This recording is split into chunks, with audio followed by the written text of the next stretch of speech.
네, 오늘 주목해봐야 될 이슈를 살펴보는 시간입니다. 더 이슈, 오늘의 이슈부터 먼저 확인해 보겠습니다.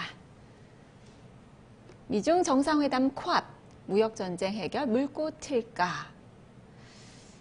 12월 1일입니다. 아르헨티나 G20 회의에서 미중 정상회담이 개최가 됩니다. 핵심 쟁점은 트럼프 대통령이 언급한 4-5개 리스트에 대한 조율이 될 텐데요. 트럼프 대통령은 무역 협상이 결렬될 때는 대규모 관세를 부과하겠다라고 압박을 하고 있는데 미국은 최대한 중국의 양복을 이끌어내기 위한 당근과 채찍을 동시에 구사하고 있습니다. 자, 이에 중국은 양보안의 마지노선에 대해서 지금 고심하고 있는 그 눈치고요. 최상의 시나리오는 일시적인 휴전, 그리고 최악의 시나리오는 재결렬입니다.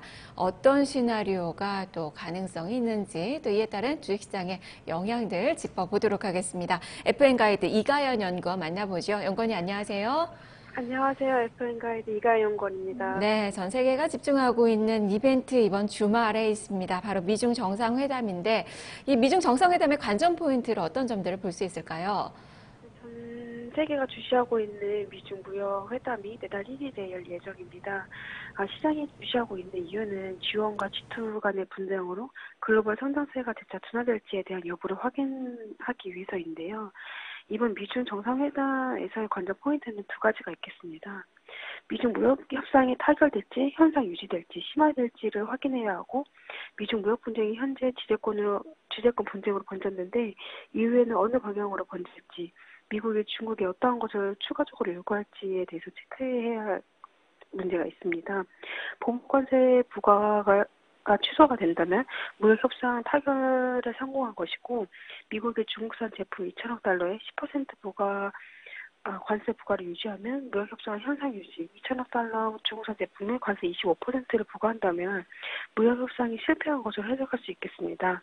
그리고 미국이 무역 분쟁 타결 조건으로 중국에 어떠한 요구를 할지에 대해서 체크해야 할 부분이 있는데요. 중국은 무역 갈등을 해소하기 위해서 어떠한 부분을 양보할지도 체크해야 할 부분이 있습니다. 미국은 중국의 1대1로 등 해양 세력 확장과 기술 산업 성장을 제재하고 금융시장 개방 그리고 국유기업 지원 정책 취소를 요구할 가능성이 있습니다. 네. 상당히 좀 갈 길이 멀어 보입니다. 지금 말씀해 주시는 걸 들으니까 또 연구원님도 낙관적으로 또 전망을 하고 계시지는 않는 것 같은데, 과연 이번 회담이 어느 정도 좀 진전이 있을지, 그리고 이제 무역전쟁이 더 악화될 가능성도 좀 예상을 해봐야 될지 어떤 시각이신가요?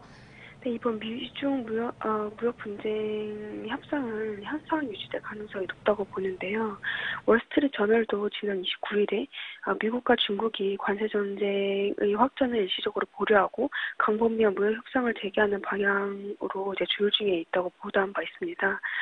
미국은 중국의 대미 무역 흑자폭을 줄일 것을 목적으로 무역 분쟁을 일으켰지만 무역 분쟁 발발 이후에 위안화 약세의 효과로 중국의 대미 수출 증가율과 성장세는 더욱 가속화되었고 미국의 무역 적자는 더욱 확대됐습니다.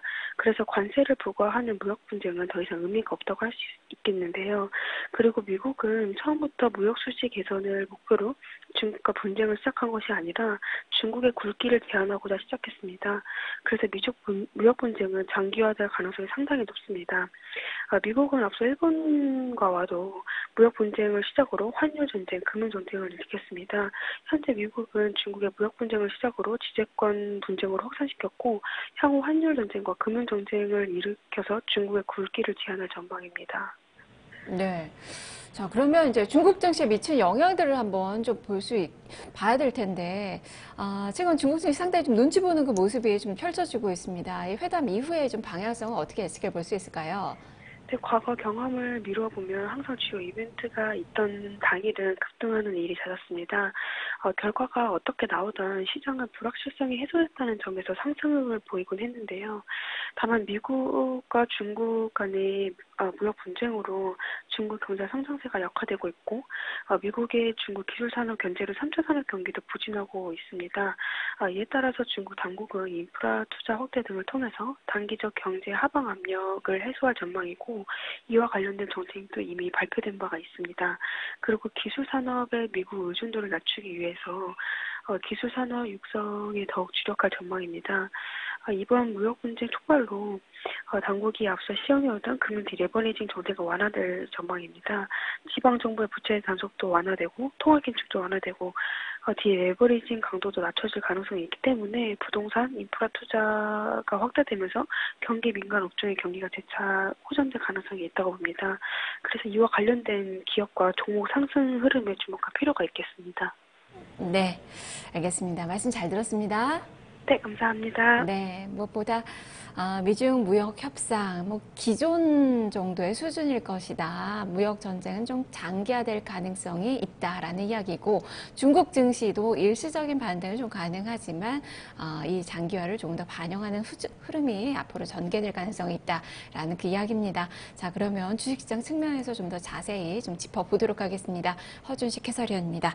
자, 허 의원님, 일단 어제 그 이슈부터 한번 짚어봐야 될 것 같아요. 트럼프 대통령이 이제 수입 자동차에 관세를 부과하겠다라고 이제 지시를 했는데, 이게 또 무역 협상을 앞두고 이런 또 지시가 나왔다는 점에서 무역 협상에 대한 비관론은 어제 또 많이 좀 키우는 그 상황이었습니다. 네. 과연 미중 정상회담을 앞두고 이 트럼프 대통령의 좀 속내는 좀 어떻게 좀 봐야 될까요? 예,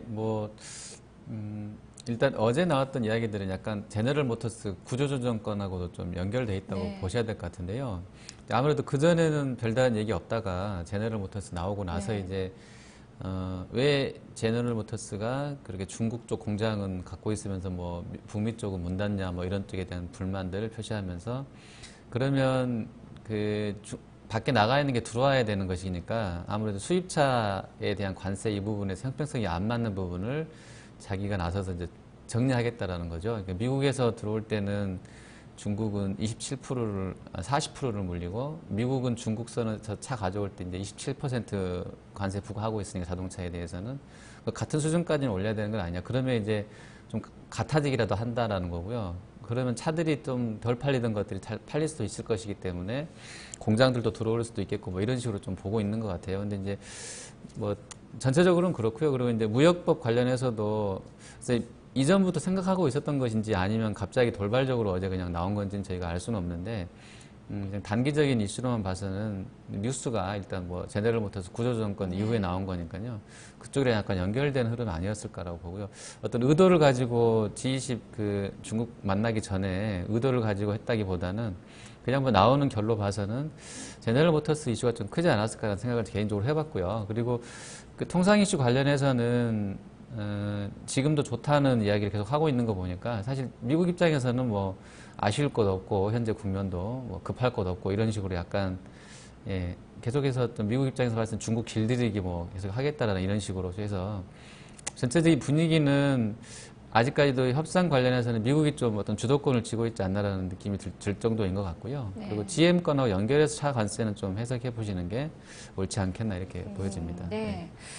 중국이 이제 어떻게 양보안을 내는지가 상당히 중요합니다. 과연 네. 중국 제조 2025를 협상안에 넣을 수 있을지 이것도 쉽지가 않아 보이고요. 네, 네. 이 중국의 양보안, 이 마지노선을 어느 정도나 좀 볼 수 있을지, 또 이게 앞서서 이관 연구원도 장기화에 대한 이야기를 좀 했는데, 이렇게 되면 네, 또 네, 중국 경제에 어떤 영향을 미칠지도 한번 살펴볼까요? 예, 이제 사실 이게 대통령 취임하기 전부터도 그랬던 것 같고요. 영상들을 보면 그게 자기 진짜 마음인지는 저희가 이제 알 수 없고 이제 표를 얻으려고 했는 건지는 모르겠지만 어쨌든 실행을 하고 있잖아요.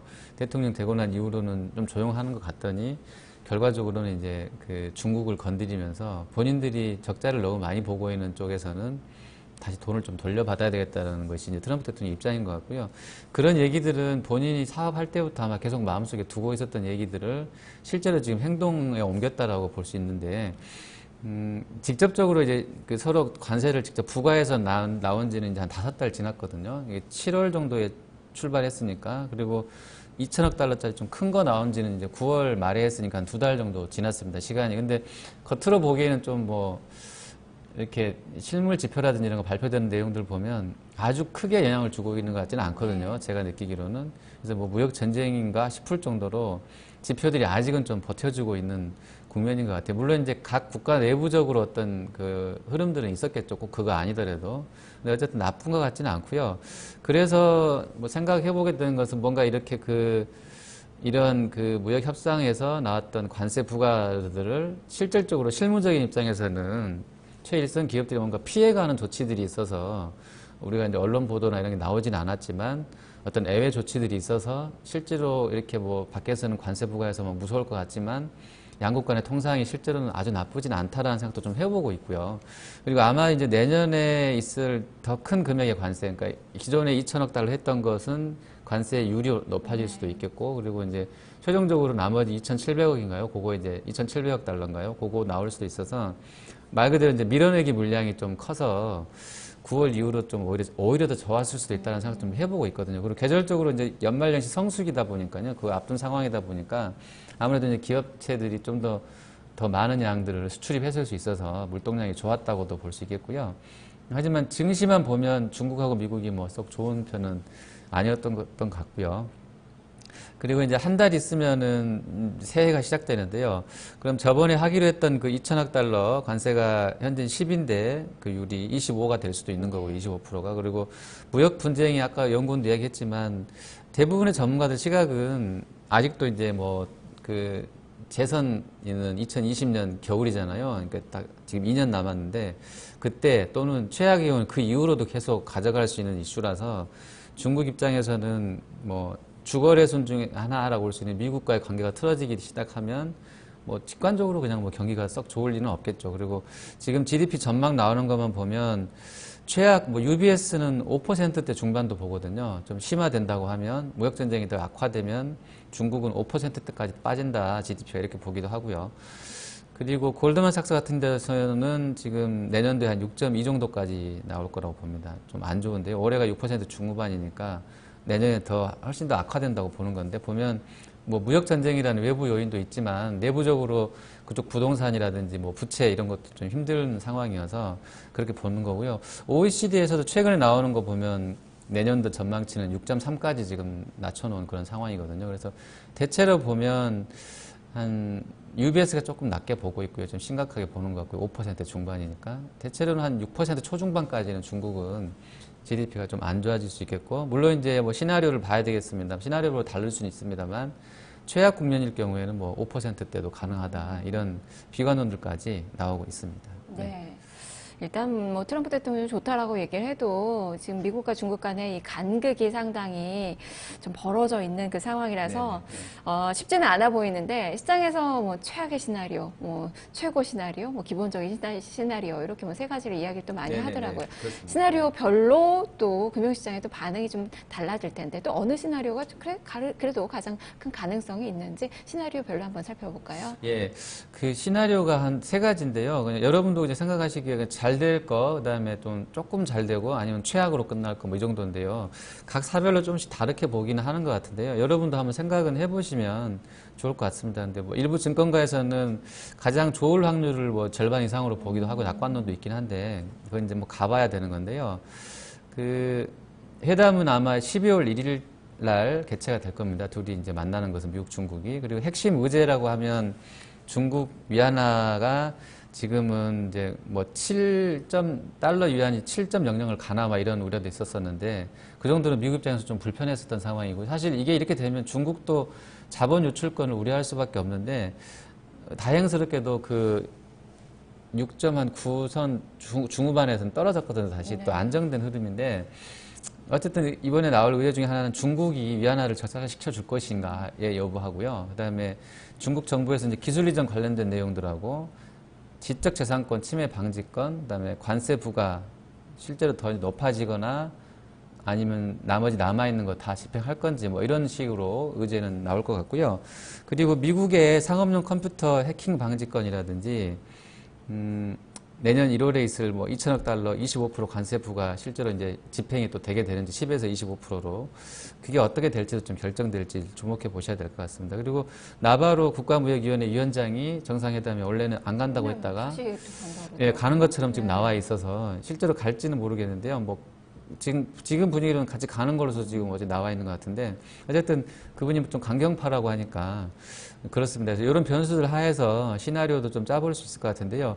그간에 나왔던 뭐 정상회담 관련 주요 발언들을 먼저 잠깐 좀 보시면 그러니까 뭐 싹 좋았던 것은 아니에요. 어쩔 때는 뭐 좋게 됐다가 약간 좀 완화된 발언들이 또 고위급 인사들한테 또 나왔다가 또 어느 날 가면은 한 3, 4일 간격으로 뭐 좋았다 나빴다 계속 왔다 갔다 했었거든요. 그러니까 엎치락뒤치락이고 어쩔 때는 어느 데 가서는 뭐 좋은 것 같다, 나쁘지 않다라고 했다가 또 불쑥 튀어나와서 어떤 인사가 저렇게 하면 안 되지 뭐 이렇게 해서 조금 좀 불편한 심기도 나오고 해서 아직까지는 모르겠습니다. 요것만 이 추이만 봐서는 이번에도 어떻게 나올지는 모르겠는데요. 뭐 시나리오로 보면 첫 번째는 일단 잘 돼서 끝나고 나서 둘이 이제 그 미중 정상이 공동 성명을 발표하는 건데요.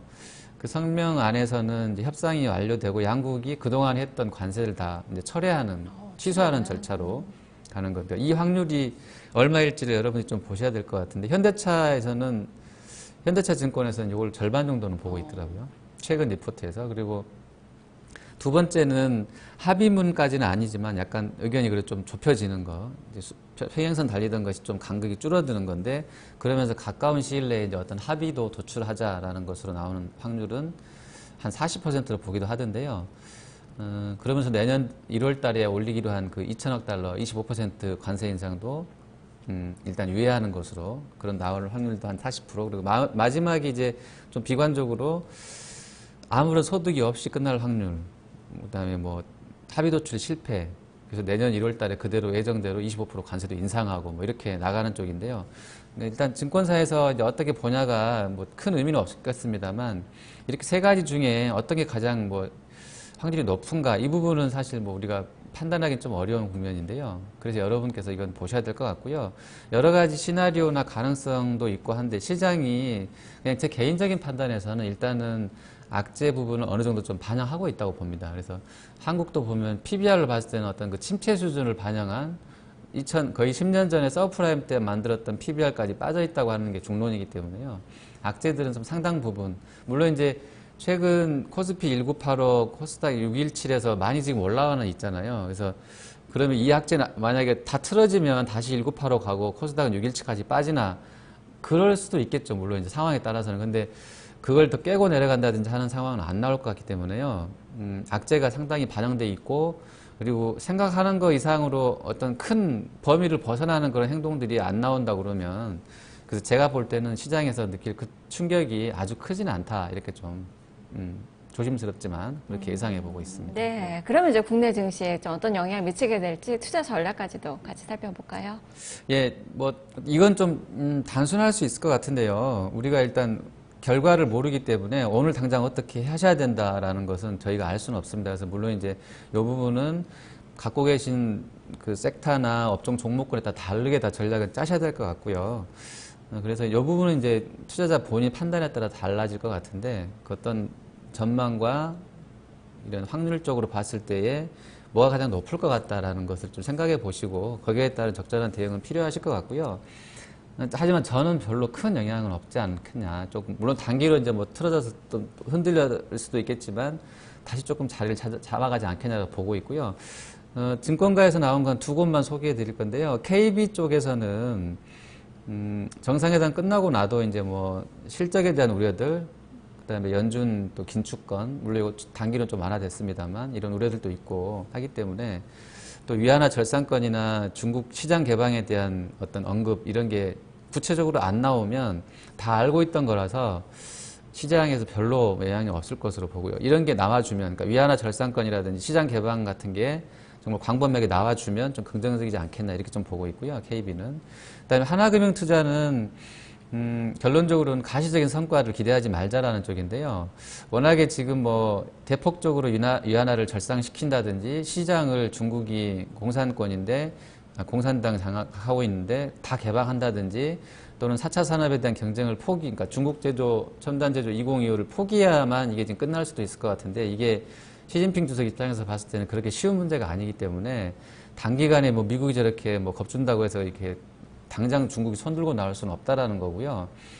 그렇게 되면 이제 기간별로 쭉 분석을 해놨던데요. 베이스라인하고 이제 약간 심화되는 에스컬레이션 시나리오에서 해놨는데 GDP가 양국 다 안 좋아지는 것으로 나와 있거든요. 국면별로 좀 다르긴 한데 대체로 이건 뭐 직관적이지만 둘 다 안 좋을 것 같기 때문에 좀 잘 될 것 같기도 하지만 이게 단기간에 해결될 문제가 아니기 때문에 시간을 좀 갖고 좀 보자는 거고요. 저도 개인적으로는 이 하나금융투자 시각에 공감을 합니다. 그래서 이제 전략적으로는 아주 안 좋거나 좋게 나온다 하더라도 이게 시간 싸움이기 때문에 단기적으로 시장 영향력이 그칠 것 같고 나머지 상황들 그리고 이후에 있을 또 이슈들을 보면서 시장은 좀 점진적으로 움직이지 않을까 이렇게 보고 있습니다. 알겠습니다. 자, 말씀 잘 네. 들었습니다. 네, 감사합니다. 네, 오늘 더 이슈 미중 정상회담 미리 또 전망을 해봤습니다. 허준식 해설위원과 함께했습니다. 자, 마케동 1부 여기서 마무리 짓고요. 잠시 후에 2부로 이어가겠습니다.